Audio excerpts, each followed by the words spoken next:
મારું નામ ડૉક્ટર અરમાન મોહમ્મદ રફીક બાયર છે. હું અહીંયા બાયર ક્લિનિક ચલાવું છું. મારું પોતાનું ક્લિનિક છે. આપણે સંજોગનગર મોટાપીર ચોકડી પાસે મારું દવાખાનું છે. હું જનરલ પ્રેક્ટિસ કરું છું. હું BHMS કરેલું છે મેં. 26મી જાન્યુઆરી 2001 ધરતીકંપ એ વખતે મારી ઉંમર 6 વર્ષની હતી અને મારો એક નાનો ભાઈ છે એની ઉંમર 2 વર્ષની હતી અને એનાથી એક નાનો ભાઈ છે એ ત્યારે ભૂકંપ વખતે એનો જન્મ થયો ન હતો. મારા ફાધર જે છે એ પ્રાઇમરી ટીચર હતા ગવર્મેન્ટમાં. 26મી જાન્યુઆરીના દિવસે સવારે દનીચા સાહેબ કરીને હતા એક. દનીચા સાહેબ એ મારા ફાધરને લેવા આવ્યા. ત્યારે રજાનો દિવસ હતો એટલે કાંઈ જવાનું ન હતું સ્કૂલમાં. તો એ સવારે લેવા આવ્યા કે હાલો બાયર સાહેબ આપણે રેલીમાં જવાનું છે, ધ્વજવંદનને કરવાનું છે. તો એ સવારે મારા પપ્પાને લઈ ગયા અહીંયાથી, બરાબર. પછી ત્યાં બધા સ્કૂલના છોકરાઓ ટીચર બધા ભેગા થયા હતા અને ટાઉન હોલ પાસે એ વખતે અંજારમાં ધ્વજવંદન કરવાનું હતું. ત્યાં બધા ભેગા થવાનું હતું.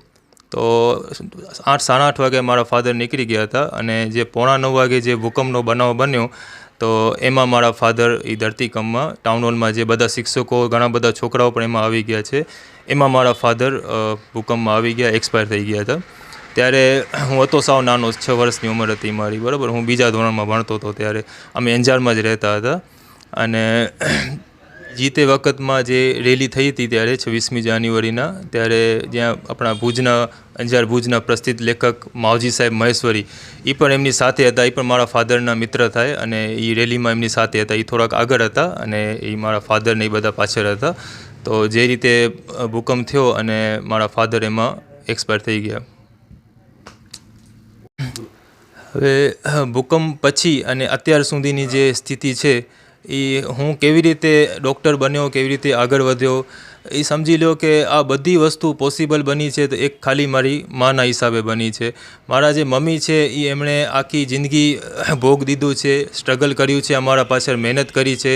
મારા ફાધર એક્સપાયર થઈ ગયા એ પછી અમે 3 ભાઈઓ અને મારા મમ્મી એકલા હતા.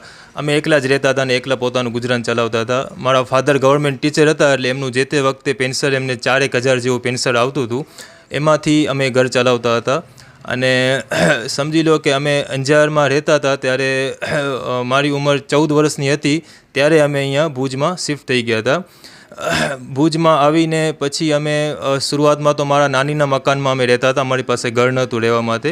પછી જેમ તેમ કરી લોન લીધા અને મારા મમ્મી અમુક પોતાના દાગીના પણ વેચી નાખ્યા. એ વસ્તુ કરીને અમે પોતાનું એક નાનકડું ઘર લીધું છે. અત્યારે અમારું પોતાનું ઘર છે અને આ જે હું ક્લિનિકમાં બેઠું છું એ મારા ફાધર જે તે વખતે ભૂકંપ પહેલાં જમીન લઈને રાખી હતી એમણે, મારા ફાધરે, અને અડધી જમીન આમાંથી ટાઉન પ્લાનિંગમાં કપાઈ ગઈ હતી ભૂકંપ વખતે. હવે જે જમીનનો જે ટુકડો બચ્યો છે એમાં 2 થી 3 દુકાનો બની શકે એટલો ટુકડો બચ્યો છે. એમાં મેં મારું પોતાનું ક્લિનિક કર્યું છે. હું જ્યારે કોલેજમાં હતો ત્યારે જે અમારી ઘરની પરિસ્થિતિ એવી હતી કે મારી કોલેજની ફી અને મારો ત્યાં રહેવાનો, હોસ્ટેલનો, જમવાનો બધો ખર્ચો એ બધું કાઢવા માટે અમે ઘરમાં ઘણી બધી કરકસર કરી છે. મારા મમ્મીએ ઘણો બધો ભોગ લીધો છે. અમે કોઈ દિવસ કોઈનો સપોર્ટ લીધો નથી. કોઈ દિવસ કોઈની પાસે 1 રૂપિયો પણ માંગ્યો નથી. અમે ઘરમાં કરકસર કરીને પણ ભણવામાં વધારે ખર્ચો કર્યો છે. ભણવામાં અમે આગળ વધ્યા છીએ. મારા બીજા 2 નાના ભાઈઓ છે એમાં મારો વચ્ચે નંબરનો ભાઈઓ છે, એનું નામ ફરહાન બાયર છે.